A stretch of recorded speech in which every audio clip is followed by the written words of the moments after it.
Hey guys, welcome back to The Ripple Effect. This week we are talking about the Me Too hashtag, raising awareness about victims of sexual assault. So if you don't know about the Me Too movement or the Me Too hashtag, here's a little background. A bunch of allegations about sexual harassment came out about this Harvey Weinstein. So although the movement was started a long time ago, it got a lot of attention recently when actress Alyssa Milano, former child actress on hit TV show Who's the Boss, Alyssa Milano tweeted, "If you've been sexually harassed or assaulted, write Me Too as a reply to this tweet." 1.7 million tweets later, we've got what we're looking at now. It's important to remember, this isn't just happening in Hollywood. This isn't just happening all over the world. This isn't a new thing. I can name at least 8 saints who have experienced sexual assault or harassment and could say hashtag Me Too if they had Twitter, if they were still alive. And I'm going to try to go through them as fast as possible. Saint Agatha,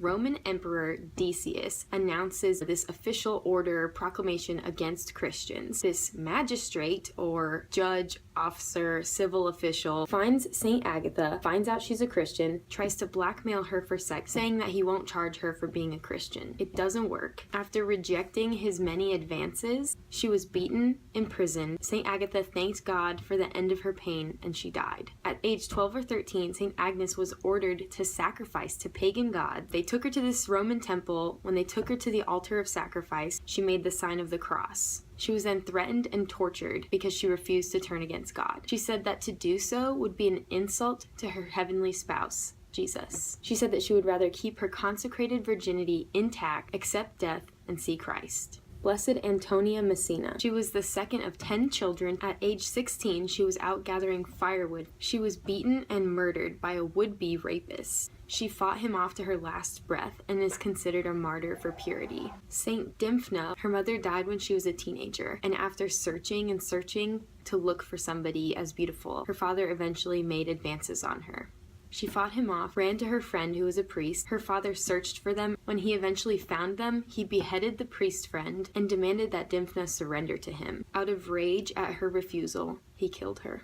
When St. Maria Goretti was age 12, she was attacked by a farmhand named Alessandro. When he tried to rape her, she fought against him, yelled that it was a sin, and told him that he would go to hell. He tried to choke her and stabbed her 14 times. She survived in the hospital for 2 days, and in that time, she forgave him. She even asked God's forgiveness of him and died holding a crucifix. When Alessandro was in prison for stabbing her 14 times, St. Maria Goretti appeared to him. This vision eventually led to his conversion, and he later testified at her cause for beatification. Blessed Piernas. She was one of 8 children. She worked at a fabric factory at the age of 15. She made a private vow of chastity to God, considered the religious life, but stayed home to help her mother. One day as she returned home from work, she was attacked by a would-be rapist, and she died a martyr to chastity. Potemaina was a young girl. She was threatened to be turned over to the gladiators to be raped. Her calmness and faith during her martyrdom eventually led to the conversion of her guard. She appeared to him in visions for 3 nights after her death. In those visions, she claimed to be praying for his conversion. Saint Solange, pronounced like Beyonce's sister, Solange Knowles, she took a personal vow of chastity. She was praying in a field, devoted herself to God alone, and a star shone above her head. After resisting the sexual advances of her landlord, she was murdered. She died insisting on her fidelity to Christ. These saints could say Me Too. If you've experienced sexual assault or sexual harassment, you are not alone. The Me Too hashtag has been used in 1.7 million tweets. That's from 85 different countries, and that's just in the last week and a half. I share these stories with you so that you can know these saints are perfect people to pray to for their intercession. If you or somebody that you know is a victim of sexual assault, I'd encourage you to pray to these saints for their intercession. It's also important to remember that women are not the only victims. Men are victims of sexual assault too. To quote actress Alyssa Milano, "Standing side by side together, our movement will only grow." I'd like to echo that sentiment and say, standing side by side together in prayer, our ability to stop this can only grow. Pray for the victims, pray for the attackers, pray for the conversion of everyone.